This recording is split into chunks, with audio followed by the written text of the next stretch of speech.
Rams 17, Seahawks 16. We have Geno, who left with an injury for 233 and 1.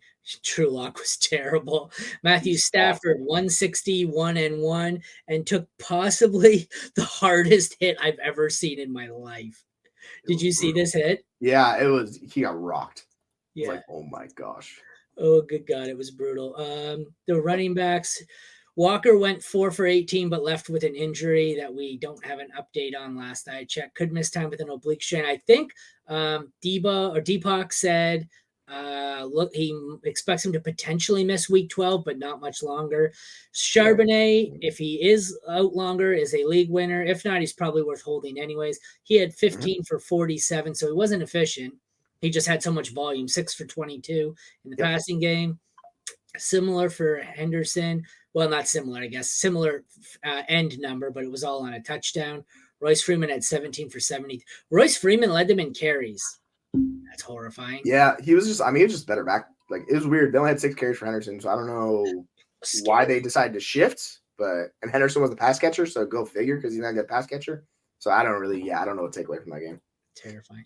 DK 5 for 94 and a touchdown. Lockett 5 for 51. JSN 3 for 40 and Bobo 1 for 8. On the Ram side, we have Puka Goween 5 for 70 and a touchdown. Trammell comes out of nowhere with 3 for 23. Not much else to see here. Tutu Atwell 1 for 17. Cooper Kupp 1 for 16, but he left as well. Yeah, that's Ankle rough. sprain. He re-injured that ankle.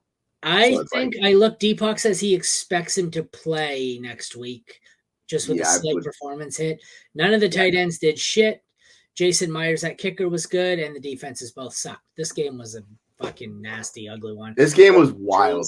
So as soon as we saw Drew Lock coming in, I go, "Fuck, Seahawks are gonna lose." And Drew Lock was terrible, and he turns it over, literally cost them the game. It's just they had to bring Geno back with his hurt elbow.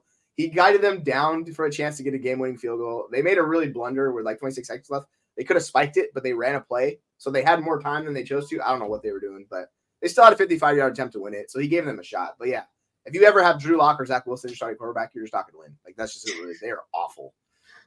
Stafford played a lot better. It's just and with the injury to Kupp, if Kupp's out, like Puka's going to be pushing wide receiver 1 for me. He's going to see an absurd target share usage. Like he's going to be up there. And yeah, like I put out a tweet earlier, like last night, where I was like, "Oh yeah, I guess Zach Charbonnet's the winner." And everybody's like, "Have you seen his schedule?" And I'm like, "Have you seen his volume? It doesn't really matter. Like he's going to be a high floor play, and if he hits big plays, like it'll be It's just like I don't understand people.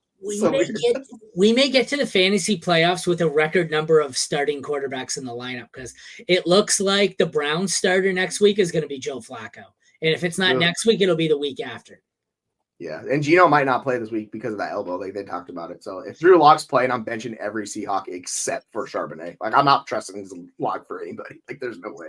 Anything else to take away from this before we get to the last game? I'm glad we started early because we are going forever, and we didn't even have to do the Thursday nighter. We're just a marathon today. Yeah,